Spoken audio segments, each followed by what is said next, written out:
นู้นหน่อยลูเป็นฤดูวันที่หนึ่งเกาอีนะนู้นเป็นเจ้าคือเป็นเสียงมงย้อนโจลกูมินิสุตาเนาะยมโมลูคอมเพลนลูย้อนโจลูเจนเนาะนะโมอัพเป็นจุดหนึ่งเจอยู่ตัวฮาลูย้อนโจเนาะกูมาเจ้าเมียมุชัยเช่ปลาเช่ปุ๊มัวจีปุ๊มังหาจูเนาะเป็นชุดละโมเกมุชัยเลยเป็นชุดละโมเกมุชัยย้อนโจลูเจนเนาะแต่สิ่งนั้นยังได้ที่สามตัวนั่นละตัวเลยดูน้ำเป็นเจนแล้วนะโอเคพวกน้ำมันน่าจะมาว่าเป็นเสด็จตัวกงส่งชลาจะให้เดียเขาว่าจันทร์เกว่าเส้นพอปริสตัวเยี่ยช่องตัวนั้นมันน่าเป็นข้าตัวอัปเดตตัวนั้นตัวเสด็จเขาจะได้เสด็จตัวนั้นเป็นเมื่อสาวสื่อยกเขตในเทปไปหาโยนจานสีนั่นนะเขาจะได้เสด็จตัวก็น้อยเยอะจนในเก่งๆเลยยาวไปตุ้มกันแต่นี่แล้วนะไม่กันแต่นี่แล้วแต่จีเป็นเราน้ำพองจีเป็นจีดีอ่ะจีบเดี๋ยวนี่จะตีมือเขาตีตาแน่เนี่ยจีเป็นเราจะต่อน้ำพองเราที่ไหนจีbỏ đi xài lông bia thì giờ tiền game sống nhiều tốt rồi giờ chế nó số này đó rồi nó là bên tôi sĩ thả chọn được cái bên thì sĩ thả chọn được ye xong ya tắm lót tua nó chỉ thứ tông nó chỉ bây giờ nó sĩ thả thì hai cái đường ba tắm lót ya quá chỉ là cái trái tàu bây giờ mông kia nó lý cho khi lúc bây giờ chúng nó là gì bây giờ chân nó lông rồi thì bây giờ to mà hai cái trong thì nó chỉ tôi sẽ phục vụ tết luôn cái tết rồi mà giờ tôi hai cái lớp bao thì bây hai tàu thì giờ chỉ muốn là chuyện thế cú nó mà giờ mà văn chùa chẳng văn chùa karate nè hầu như là khi nhiều họ lo rất tệ gì nhau họ nắm phòng thì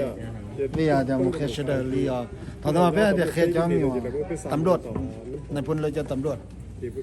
ถ้าสมมติเป็นต้นซอโดคุณตัวเราฟักกิเต้เนี่ยคุณเราฟักกิเต้เราคุณหลอนเดย์เนี่ยเราต้องกดชักกดจ้องน้าเนี่ยตอนนี้เนี่ยเขายิงยาวเสด็จก็เท่านั้นแต่มาหลอกโอ้ยตอนจีนั่นเนี่ยเราใจเกิดเขาเนี่ยเขาเดี๋ยวไปขี่เชือกเขาเราตัวไปถึงcái tíตัวนะnhà thì sau này tôi cho nên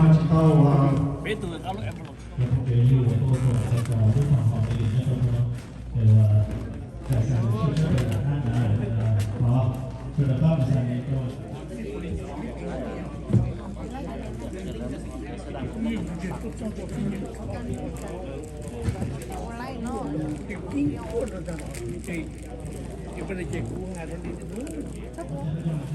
mà cái điều là sao chết sao cho mọi người biết được để xin mời vào cho phát sinh một số bao nhiêu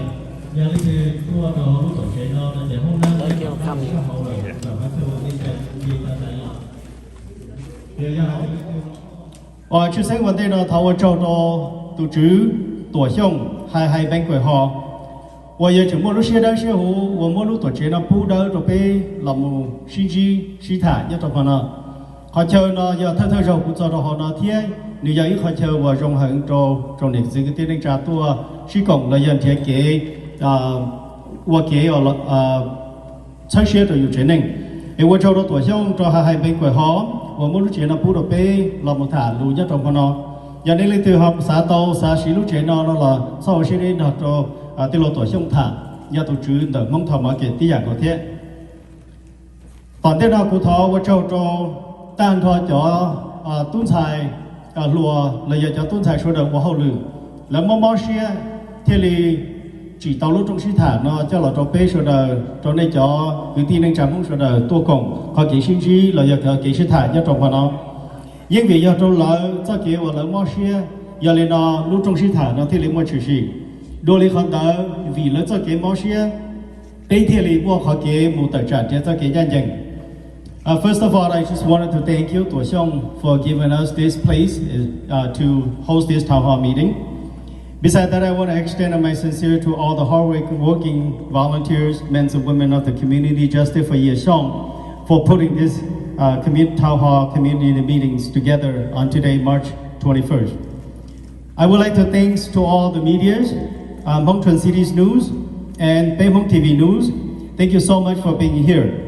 Cover this event, helping to get the word out to the public regarding to the matters of police brutality against Xyooj and many others. Đối với đó, tôi cho Hmong Twin Cities News để Hmong TV và nay chỉ kể đến chuyện bạn ấy lúc sẽ hở tôi thay cho những nhà kia là cho số nó cho tờ cho nên chỉ là mấy bé sản xuất được tàu nó tiếp tấm lòng. On behalf of the team, I want to express my sincere gratitude to all of the donors and your contributions of money, food,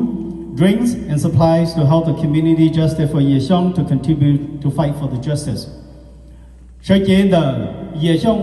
community justice for Xyooj của thầu của châu này, số lượng số tù ở đây trình sau khi xử lý nhiệt chia, rau mỏ để hậu không u nó tổ ba cho community justice for Xyooj. Bây giờ lấy mua bánh sứ của tàu lúa hậu lì lấy bánh mua, giờ chỉ mua này bây giờ của chỉ tàu của châu cho này số tù ở đây mua để xe đến chữ tổ ba được bánh sứ đó.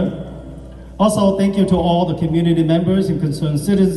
citizens of Minnesota across the nation who takes the time out of your busy schedule to attend these meetings or watch this meeting at home. I'm looking forward to stop the police brutality in the community and beyond. It will take the entire community that can truly demand change in the police system. Chứ sáng chấp là tôi cho chồng nhiệt chỉ cứ tiên đánh tra số lượng số tù là do chồng bây giờ của mua cho cái chất sinh cho có cái tâm mình của chỉ nhớ cho rồi nó nhớ cho họ lúc sáng Minnesota là do thông bờ cho họ tới America nó của châu cho nên lúc xưa hở như bao trồng hay tiền nên nhưng ta có đầy đủ đi mua hậu lửa của cái gì nên chừng anh đi lúc xưa hở tua cũng có cái suy nghĩ là cái sự thả nhớ cho nó cũng chẳng là hai tia có cái tua cho nó giờ ít có cái của bé yếu là một chàng thiên chạy tàu cho cái tu chính sự của phải đầu tên nhiệt gì là mấy bé sinh của chỉ nhỏ lúa lúa của lợn của trâu chẳng là hai tia có nó yếu tàu thì chỉ tàu lò yếu chủ yếu chỉ tan thò bé số đầu là một công tệ có nó thì lịch của tàu nó trong lúc sẽ tận thế cú yếu cho nên cho trâu máy chồng do tu commissioner do trâu họ luôn trong sinh hoạt nó nếu do tu do là cho có thế cho cú bé số đầu thả cho khó cá hậu hay thì giờ vì lý giải bé thì tua mà nó. So now I'd like to introduce you to Mai Chong Shong, one of the commissioner in the city of St. Paul. She will be carrying on this agenda here to the next level.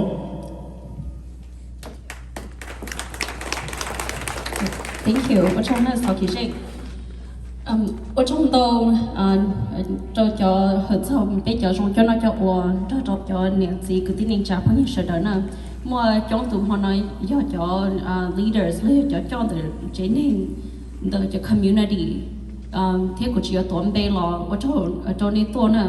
nhưng do vì món này bây lúc trong nó thay dùng mù tàu trong nè, thế bây giờ yo tôi chỉ ra chỉ cho ya xong tôi xin tới ya xong.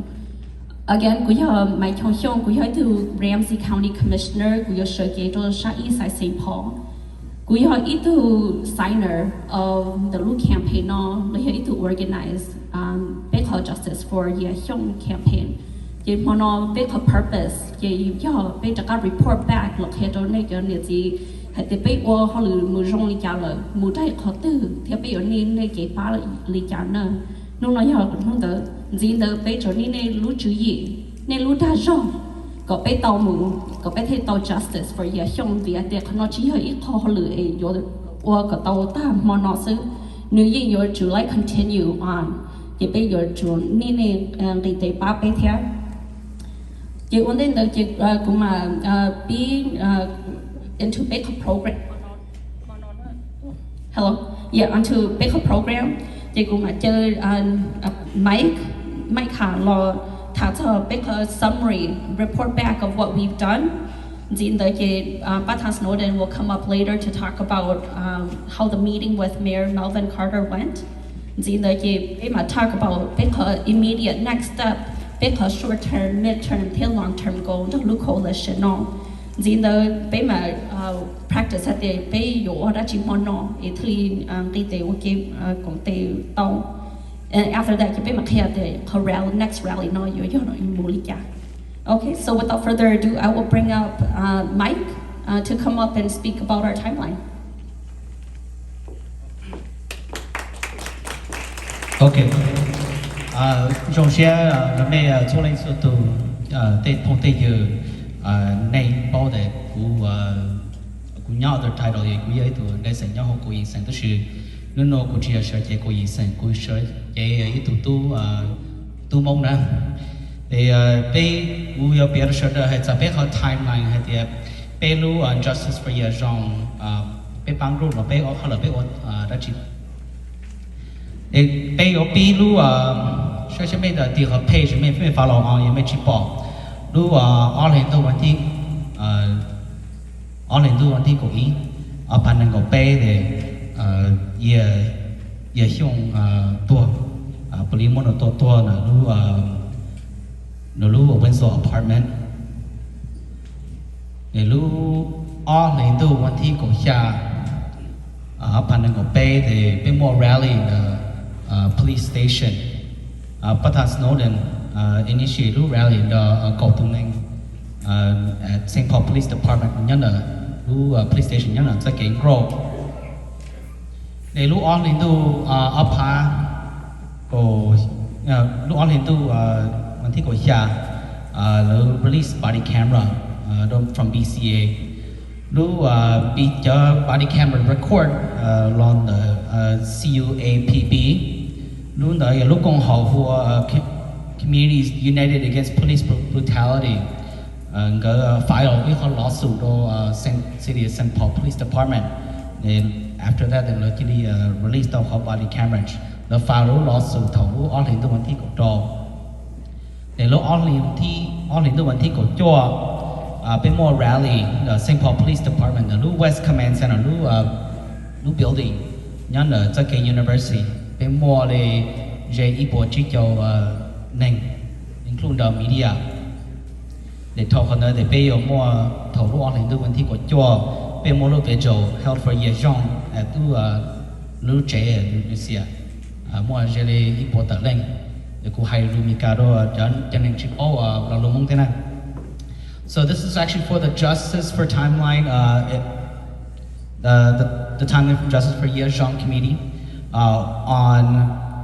February 11th, 2023, was the death of Xyooj. Police were called to the Winslow Apartments at 100 block of Southwestern Avenue and resulted in the death of Xyooj. On February 17th, 2023, there was a rally. Snowden and her initiated a rally along with 10 other people at St. Paul Police Department on Grove Street. On February 17th, 2023, there was a body camera release. The body camera was released to the public from the BCA. The request was submitted by CUAPB, Communities United Against Police Brutality, after the lawsuit threat on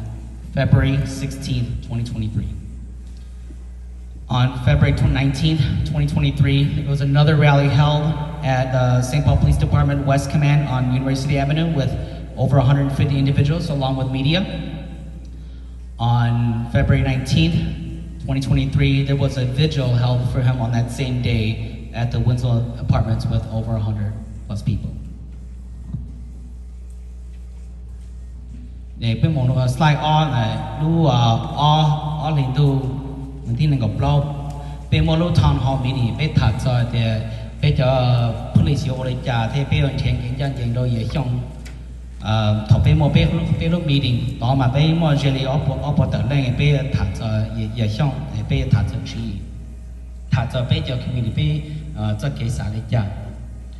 on lên tu mình tin là gặp trâu đã có một cái rally nó là St. Paul Police Department nó mà giờ lu St. Paul Police Department Command Center lu J Police nó là cái university mua jelly bên bộ tự lên mong đợi media lúc đó nên cứ bài theo nên tự march on cái university thứ gì thế để lúc bên hình tu mình thi upon nên có bên thì bên finalize ý đại đơn letter ý đại demand letter bây giờ sa đô to Mayor Ted to St. Paul Police Chief on behalf of Justice for Xyooj. The pay him do when he upon and go pay more meeting the mayor thế sự the Saint Paul Police Chief bây giờ thả cho bây giờ demand and this should topic thẳng đó để the mayor agreed to release the 911 transcript to pay. March 2nd, we actually finalized our letter. Our demand letter was actually sent from our justice from Xyooj to the mayor and the St. Paul Police Chief. On March 7th, we actually had a meeting. Our coalition met with the mayor and the St. Paul Police Chief to discuss about demands. Mayor agreed to release the 911 transcripts. On March 12th, 2023, we actually had a follow-up letter, response letter sent to the mayor and the St. Paul Police Chief, reflecting displeasure about the meeting that was actually held on March 7th, 2023. So, talk on my job. We want Snowden her to take over. So I'll be passing the mic over to Snowden her, who actually will be taking over the next segment, which will be summarizing the response from Mayor Melvin Carter and the Chief of Police Axel Henry.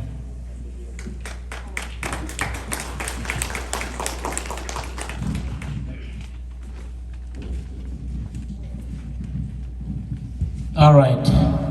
Ở trong đó này, cho phong dư, cho nó cho我们是的，我呢，tôi muốn cho ta cố gắng làm sao mà cho luôn nhung, cho tôi đã bị mất xe, em mà nó tôi đã bị sát lạ cho, và tôi tạm lo tôi chính giờ也xong了天，要领导，古当要当了他做的，被ต่อไปต่อไม่เยอะที่หัวหน้าตำรวจยังรีชิโซลูว่าไปชนต้องชนเตอเจ้าหมูใต้หมูทองหมูกือที่ไปที่ตัวปัดทนคือไปหลังตัวโรไปอยู่หลังจากไปเจอไปหมูตัวลูกไปที่ตรงที่ชาเดินตัวเถารีบล้อมองเดินไปที่ตัว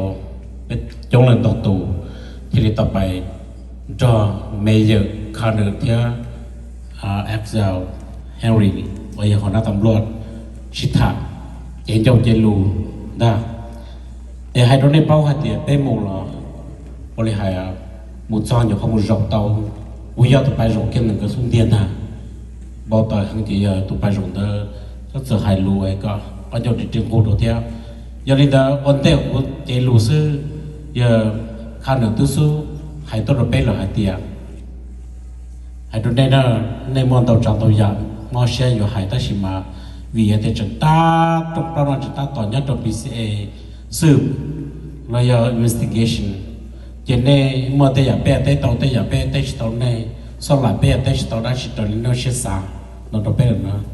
chỉ bé tới chỉ chụp cái hai đó chỉ họ liền theo chỉ lúc chơi lúc chỉ chủ yếu hạt tiền là chỉ cả tới bé là chỉ theo bé tới tàu chỉ bé hay to mình chỉ được mình hạt tiền ô tới chỉ là họ còn mà chỉต่อ investigation ให้มันโชว์ไปมาได้ตัวนี้เราที่สุดเลยรู้เชื่อได้หมดเลยยี่เจนนั้นอันนี้ตัวจิตต่อไปที่ยี่เจนนั้นตัวนั้นจะเลยรู้เลยจับแต่เช่นนี้จับแต่ที่เราต้องเตือนเราต้องรู้ได้เป็นเรื่องของเราเราถามเราตัวแต่ที่ยี่ตัวคือที่ยี่ตัวหมดที่ยี่ปั้นยี่เราเชื่ออินเดียเป็นเจนนั้นอินเดียเนี่ยเราต้องถามที่do nên đó bên của cho việc trên đường là bên của thiên cho qua là những qua cơ hội cho tôi làm lụt trên chân chỉ đồ là đi theo bé hai một cha làm lấy chụp bạc ai giờ tay làm từ tôi theo là chụp quân trụ quân chỉ sai chỉ cho tàu bé cho một hai lụt theo bé sẽ là cũng mà đại mai mẹ rồi nó sẽ là cho mình cái police brutality là nó bên của thiên lấy những hành nhập họ đồ là lấy những hạt tí lao lụt để vì chứng nhận được investigation đấy cả là tết chỉ tàu bé đã chỉ thiệt mà thế sự chỉ là bé chỉ tay luôn chơi lụt chỉ là hay đôi đây na bé trò thì hay đôi đây thì bé mù là thế ta chỉ mà chỉ tay chỉ được bé là mà via một trò khó hạt thì under investigation sự nó chỉ là đó bé thế li lò nhóc tàu lò bàn phèn là để vô cái gì do thì là tết bé đó bé đi nó sự ta chỉ cục hay đôi này thì cô ta phải lo lụt đâu ai giờ đời giờ bây giờ khăn ở thế giờ nó tạm lô kia hay lù nhưng giờ thì bao nhiêu nó chuột thiệt đầu thế sự hạt giờ giờ nếu chỉ tay ăn chỉ bé cái liền thì mà cho chúng nó ta chỉ nó spring một trong summer rồi là mà bây giờ lầu cho elders là một chuyện là bây mong mà một chuyện và tận đó chuyện tầm này bây giờ chuyện và bây giờ trong một từ trong tàu lo từ tông đầu rong lo tên gì ấy cho hai từ toàn tên nó nên họ tập ăn nói cho so nên từ hu tầm luật tôi rồi nên hãy cho lầu một chuyện là chỉ để xong nó mátตัวnên muốn nói chuyện là chỉ để hu được hu nó cũng những tàu hải nhà cơ đầu tiên là chỉ mang cái cuốn giải mô thế xuống cái cuốn chụp bạc tên đó chỉ để với hải luôn chơi cho tầm luật cho chơi hậu thì in tờ nó thế sự chỉ in của chỗ hai tàu in tờ đâu sư lo lù để nó là tê gì chưa tê để giờ hậu in tờ sư đã chỉ khó thi y và bé họ tàu chỉ bé họ một tay thì còn là bác cũng tê em mua cả tàu cho y cho lù transcript năm nay cho là món tàu rồi đánh tàu lần nữa ấy giờ đi cô thọ update trong nation đời thì uốn tê ở của tôi rồi mòn non được no chém trên nâng tụ cứ lý cho nó về hòa Mark Bankstorm nó nhớ trong Texas nhưng mà hôm tôi cũng có tiền lời cho chạy ra bé vừa có bé thả cho này vào one transcript trong nation đồng nông cái tòn tên nó là trở tôi ba bé bé chỉ thả con tôi cả mang cha giờ liên vì tên nó hôm tao li giờ bé thì chỉ mua ưu tiên đến ba chỉ tao cho nên muốn lụa trong nation đời ta chỉ tòn tên là bài chỉ biết thả tàu là trong họ tiền tôi cứ đi chọn tới những hai kia tôi cũng là tiền có thả tàu nữa một trong tàu có những người trong thả trong cái sự hối hữu sẽ đâm nông sẽ đâm nó bao cho tiền chuối in đó là thả lý cha hu lý cha thế lý họ chỉ做事làm sao đó là chỉ nhưng mà trong một thả đó thì những người bên mong hay cho bảo chính họ cho chính trai chứ hay luôn chính trai nói gì nữa chỉ chỉ nó đó thì bây giờ giờ mỗiโอกาสจะไปมาถ่าตรงนี้ลงไปมาหลวดตรงนี้จะใช้ที่ชิดยาก่อนนี้จะปอดเราไปปอดที่ไปมาถ่าจีฟีจีต่อไปเฉลี่ยมุเราคนกลัวที่ย่อยนะว่าไปยังวันจันทร์สินะเทโรนิชเดอร์ปอลินเดอร์กูรอรู้ว่ายังเราเปียตรงนี้เจรอรู้ว่าเป็นตรงเราจืดถังที่ซื้อเรารู้ไปลินน้ำที่ไปรู้เป็นน้ำพิชาถูกปล้องมองเดอร์ไปเฉลี่ยตรงราที่เราที่ซื้อไปกูต่อมาจอมันชื่อมันจีโต้ Facebook ที่ YouTube ที่เราไปตรงไทยตรงรัวที่เราดันที่สุดที่ในอิสราเอลสหรัฐปอดเราหมุนเชิงหมุนใช้ที่เราอย่าหมุนเชิงตรงต่อที่ justice เนี่ยเราอย่า justice for อย่าช่องเราเนี่ยเรา Facebook page ที่เราไปกู้มาที่เราที่เอ็นย้อนจงนะไปอยู่ว่าสาทองกว่าหุ่นเนี่ยขอไปขอต่อเต้นนะเจวีแล้วเต้นลินเราจะต่อเต้นนะไปที่สาฉีเชียนลินเราจะไปที่นี่ย่อไปกือไปต่อhọ kia lúc chạy khăn họ sinh phò khép đồ kia bé chồng cứ đồ rong ta chỉ mà xã còn nên tôi cả trong mình chỉ có bé bún gạo là lúc chạy họ còn xem từ họ lúc chạy họ nên sinh tại phòng khu tôi qua thì giờ bé một bé thọ có hai đứa bé sửa đời nhiều cho bao nhiêu thế bé một còn trong mình chỉ bé chủ động một số được cho tay nó một số lo liền thiên ta đó là thông qua hồ nên sửa đời tôi đã bé một thế cho bé bỏ chơi thiên do trong bé chỉ qua khăn nó có tao đôi bé chậm mong nhưng chỉ mong từ qua rồi bé chậm mong còn nói giờ xong giờ mong đó là giờ xong là sẽ xong là nếu giờ sành mong là ý gia lý cũ nè bé sẽ là giờ mong rồi đó chỉ bé sẽ là cố xem một thiên và cho tao Yep, give it up for Batas Snowden. So, what you know Batas Snowden nè, nếu như tụi thơ tụi đi kia họ organize nó nè. You could just and lift up at the biggie. We are seeing results. Like bây giờ tao progress nữa. Nhưng vì the bây mù tự trả, bây mù meeting. When the bây tao cho không thì we got access to the video, we got access to the transcript. Tên đó chỉ những cho những vì bây mù tự trả, bây mù meeting. We demanded. Bây mù hai kia còn là model bây nữa. Giờ bây giờ tao chế sửa bây còn nên lúc tao investigation the so I just want to lift that up clearly the donate and thank the leadership of Batas Snowden here to organize the law. So next up I'm going to add on and talk and introduce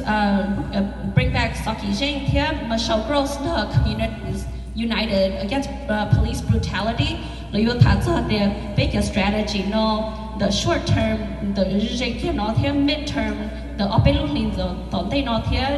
opechong tonte no yo olicha tlito justice for year hyong jin the tlito police accountability when police reform jin the no the pelu coalition no OK，中国的估计造谣，也领导了非要通查的这个，而且查接多少倍，我这边把你看呀。OK，repeat， no justice, peace, no justice, no peace, no justice, no peace, no justice, no peace, no justice, no peace, no justice, no peace. Say his name, Xyooj. Say his name, Xyooj. Say his name, Xyooj. 我找了，我找5月3日人。ดูนะยาว่าเชื่อมาเชื่อ growth ยาตัวมันเอาอยู่ถ่าจะพาว่าให้เดียวเลย short term mid term เที่ย long term ลุงมองมาใช้เดียตาชินเอาไปว่าได้จีอีเอาลุลีตอนเดียนเอาไปว่าได้จีอีลุชงตอนเดียนเอาไปจึงอยู่ว่าได้จีเดี๋ยวเขาต้องต่อแล้วจะมาเชื่อถ่าตอนนี้จะคุณบังมาใช้ลุงมองจุดนี้นะยา Thank you so much for being here. My name is Michelle Gross and I'm president of Communities United Against Police Brutality. We want to talk to you tonight about the goals of this campaign. We have to think about our goals as short-term, medium-term, and long-term. And we have to also think about who it is that can actually help us achieve those goals. So our first short-term goal is to get the officers to be prosecuted. We need them to be prosecuted. I'm sorry, let me say that better. We need them to be fired.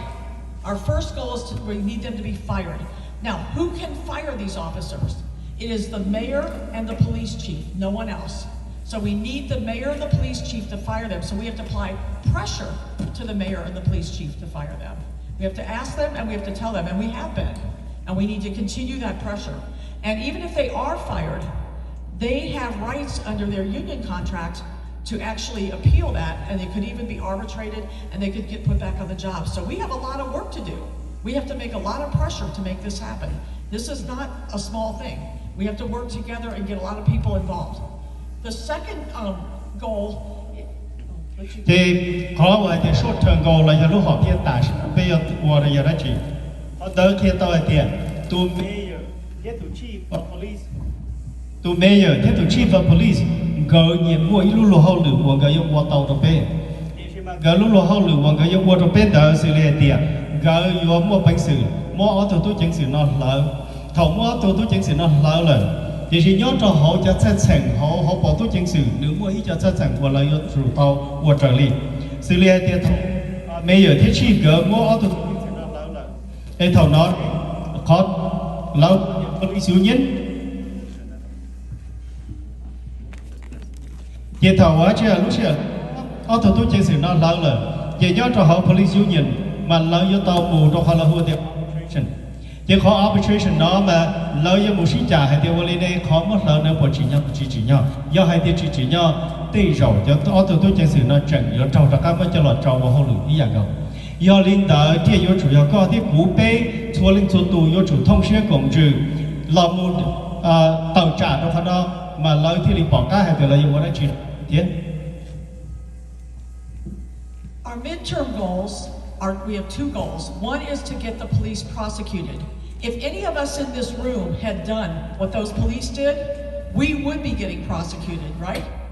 Yes. So we need to be getting these police prosecuted. Now, what will happen is that the Bureau of Criminal Apprehension will finish their investigation. They will turn over the materials to the county attorney, John Choi. John Choi will either prosecute the police himself, or he probably will think that it's a conflict, and it will be, and he'll probably try to give it to a different county attorney. None of these county attorneys have any history of prosecuting police. None of them do. And so what we want instead is we want Keith Ellison to take over this case. We think that that will be much less biased if he takes over the case. So that's one of our important demands, is to demand Keith Ellison take over this case. And that's going to take a lot of pressure. We are going to have to work very hard for that. We're going to need a lot of people to do many things. First, we're going to need to do protests. We're going to need people to show up at rallies and events. And we need this, and we need to write, we need to email, and we need this to happen with not 100 people, 1,000 people, thousands of people need to make this demand because Ellison's office, he's a political animal. He's a guy that, will actually act on pressure. And so the pressure is what we need in this case. So this is a very important thing. And then we have one other midterm goal, and that is to support the family through their lawsuit. What we will want to do is participate in press conferences before the trial, during the trial, even after the trial. We will need to attend court with this family. This is a hard process going through a lawsuit. It's a really difficult process, and we need to stand with that family while they go through that process and give them all the support they need. Chỉ nhớ trong họ là hùa tiền biết thường gầu, lũ họ phía và trốn ra là những lũ họ phía tỏ thành tỏ cá thọ ở từ tôi chính sự trâu, một lời họ được lần gỡ sau họ lừa lời, đã chỉ cho chủ sĩ. Nhớ trong lúc sĩ hở nó nên thứ bao là hệ tiền BCA, do lũ cùng họ và là một chauffeur theo tàu cá hệ tiền khó tâm mệnh là do chủ sĩ trong lịch trả. Tàu cá BCA mua tàu là con report cho một trâu từ District Attorney John Choi. Thầu nó John Choi do là chỉ xe hệ tiền qua lên này, nữ do tù do là một trâu lúc gì. Mua trong plau cho là phong gỡ lòi do hai tiền này vô lấy trả, chỉ vì hai tiền nữ thế cho tôi chính sử nam mà lấy những ý chữ qua hơn được ok, chỉ do hai tiền còn John Choi là một tù plau trong nữ ở tù mình nhỏ, vô trong lấy trả, chỉ thầu non nữ John Choi District Attorney John Choi do qua chỉ tao khó hơn được đó, chỉ do thầu nữ bỏ hai tiền nữ qua chỉ tao khó hơn được đó, nữ do mất khả năng xa một chỗ là lúc county từ District Attorney do là một handle có case nó. Thì sẽ gần nhau cho thì lũ district cho district attorney lỡ chỉ tàu mua cánh cử hành chỉ cho do là prosecute ý cho tới mình trong lên nó chỉ khó béต้องการแต่ชีน้อยย่อbéย่อต้องการ Keith Ellison ย่อตัว attorney general ตัวน้อยย่อให้เดียวต่อbéตอนนึงเราว่าเขาหรือเราตัวเป้เลยvìให้เดียวต่อนึงเราว่าเขาหรือเขาเราตัวเป้เลยนึกย่ออีตัวว่าเจ้าสายเราเนี่ยรับไม่เป็นสิ่งยี่ย่อลินเดอร์นึกย่ออีตัวว่าเราให้เดียวเกี่ยนหนอกี่ชื่อnữ do tụi nó làm lễ họ lựa nó thiên lý chỉ mua cái kiểu chùa cho họ cho tôi chứng sự mà yếu ở đi trả bên thì dùng một sao hơn đó do hai thì do mà sao ưu sĩ chỉ yếu ở chỉ tao do hai thì bên ba community justice for years dùng nó sẽ yếu chỉ tao do bên ít bộ lệnh sẽ yếu chỉ lại bên yếu chủ tua cả cho chia lệnh còn nó thì lại qua tao cho attorney general Keith Ellison bỏ tao thì trồng mông trồng cây đu trồng mê trồng cây đơ luôn là hai nền bố lên thâu xe được nó do nữ chủ qua đó chỉ cho nó nữ thì lấy yếu bỏ hai tiền làm mấy bê sành chỉ giàu xe rồi nữ giờ lên nó họ tận tên nó chỉ là biết tôi bố lên tôi một protest bây giờ tôi một cái cho chia lên lúc dừng tiền yếu chủ chúng mới chờ rồi biết sợ rồi mà họ nói thì lấy qua chờ một đôi khi họ ít họ được họ bây giờ ba trâu chế nền tròn ở trong bao chế nền chúng ta tỏ chu là trong bao phong ở tụi tôi chẳng xử nó thiết gì điều sinh phò bây giờ tao một ba lời nhớ trong lúc xưa hở thầu lời chú trong plau là giờ hai tiền lúc xưa hở lời một press conference lời một hot trial nhớ trong hot trial plau bây giờ tao một protest ba trong là nếu một công ty cho tôi cho hearing số lúc trong sĩ thả nhớ trong là bây ba community justice for years xong bây giờ một họ họ luyện được ba trong là cái dạng cầu do trong đây số đời cái dạng cầu lý thế long term. Once we achieve justice in this case, we need to make sure it never ever happens again. This is very important. We cannot keep having to go through this in the community. So we want to push for some reforms. There are a number of things that we can work on, and what people have to understand is that this is not about a few bad cops. This is about a bad system, because the system validates the bad conduct and allows it to continue. And that's how members of our communities keep getting killed. And so we have to work together to change the police themselves. And we have a number of ideas about how that can happen, like better civilian oversight, requiring police to carry their own professional liability insurance. We also think that there's a problem because these two officers were brand new. And two new officers should never be partners. But in St. Paul, they have a policy to let the officers choose their partners. That should not happen. There should be an experienced officer and working with a new officer. There should never be two new officers working together. So we need to end that kind of policy, and we have many more. Our organization has on our website a set of 44 recommendations for ending police violence. And I'm hoping that you all will get to take a look at our website and see those recommendations. but we have to work to make sure that this never ever happens again. Chỉ nhớ trong lúc sẽ hở thầu, lúc họ phía và mua ô tô chính sự nó lỡ ta là, chạy tờ hơn cái cho họ lỡ ta là, giờ bây mua bệnh sự ô tô có họ lỡ ta,ต่อcác khán giảขอให้เดี๋ยวไม่เชิญตัว Attorney General Office key fellows แล้วอ้วนเขาเขาหรือละต่อการมั่วตัวทุกสิ่งสิ่งนั้นเดียเทียจะมาแต่งสีเทียจะมาเกิดกันละวันนี้ในไปชัวร์ชีพไปเอาคนน้อยอย่างนี้เขาไปลงมีการแล้วว่าเดี๋ยว reform ลุงมั่งให้เดี๋ยวตอนนั้นก็เราฉีกคอขอให้เดี๋ยวตอนนั้นก็เราฉีกคอนั่นมาวิเดียนูจียอตีจะตู้จังสื่อจะตู้สิ่งเสียงสื่อนั้นศึกษาตัวนึงเดี๋ยวชีวิตจะใจเนี่ยจะหา police department นูจะตู้จังสื่อนั้นก็จะตู้จุดปุ่มตรงนี้เลยจะgiờ đi nó bị thiệt lý chỉ nhau yêu chủ tao là call system nhớ cho họ vào police department call system đó yêu call đi chả bây giờ có mua nhiệt gì là mấy bê sinh cho nên thông chí toàn cho lọ vào họ lử cho sai chùa cho tôi chứng xử nó bây giờ có cho tôi chứng xử nó lấy yêu chủ mua yêu lấy ít kho ba cầm phải lọ tí thái lấy tổ khen lấy luôn họ lử do thầu lấy mua ý giả nó chỉ yêu kỹ trong này khó nó thầu đi nó lấy yêu tao thể lấy kho ba cầm phải là mà lỡ thì li bao hay thì là yêu là khó hậu lử tới giờ cả rong đấy chả, chỉ chỉ cần nên do hay thì khó tâm mình của chủ sĩ nó vì một ô tô chính sự chết cỡ tía là uống cái khó hậu lử, do vì lý cha cho trái thì tiền cỡ ô tô chết nó mua hậu lử ok, do chỉ ô tô chết mua hậu lử ok chỉ nên yêu chủ to chứ, giờ lý nó bây giờ tàu tai thọ thì giờ tàu chỉ kho nhớ cho họ police department đi tiệt tu chính sự chia yêu chủ mua tiền đó rồi tu chính sựวันนี้ยังอีจื้อว่าเขาหรือละไอ้ก่อtu chính sựวันนี้ยังอีจื้อmua cái cửว่าเขาหรือtrong là yêu là cho thế yêu là chữ yêu là cho tu chia đó cả những cái bảo cái hay thì nàyว่าเขาหรือtrong này chẳng chỉ nhớ cho họ mà sau là lúc website mua tan rồi giờ blow call reform วันนี้นู่นน่ะแล้วเทียกี้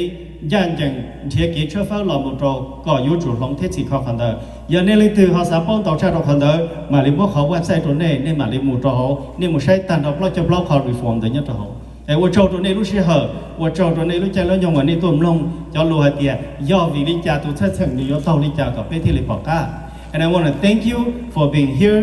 to listen to the process the each step that is going on its way so that we can be able to reach our conclusion. Just one more thing really quickly. And finally, what we really need to do is work on expanding our response network so that we are not just having police, fire, and ambulance. We need to have mental health crisis response. We need to have social services responses. You know, it shouldn't just be police, fire, and ambulance. We need to expand those responses. And that's another area that we all need to work on.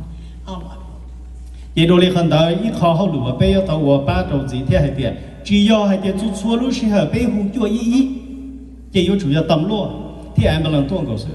nếu muốn người giả tác bệnh xử lý tiệt thế rồi mua cho tin năng mua chỉ yêu sen sập lợn thế rồi mua cho tin năng họ yêu tông cần ít cho số ở kiểu tôi một ba đầu lợn để bây chỉ chăm bên hay tiệt yêu sa tu chẳng xử thế yêu sa em bằng tà một lý sự. And finally, I just want to say thank you so much for allowing our organization to stand with your community. I think when all of the communities work together, that's what builds the power that we need to really make the changes that we need to make in our society and to improve policing. So thank you very much. Yeah, chỉ là linh đạo của châu đó nên số lần số tù, do châu hay thì chỉ là bây lần xứ, yêu chủ yếu số đợt của họ hậu lửa đang thi lý tiệt, châu đó nên lúc xưa hở, châu nên số lần số tù của tôi cũng nhất trọng mà nó.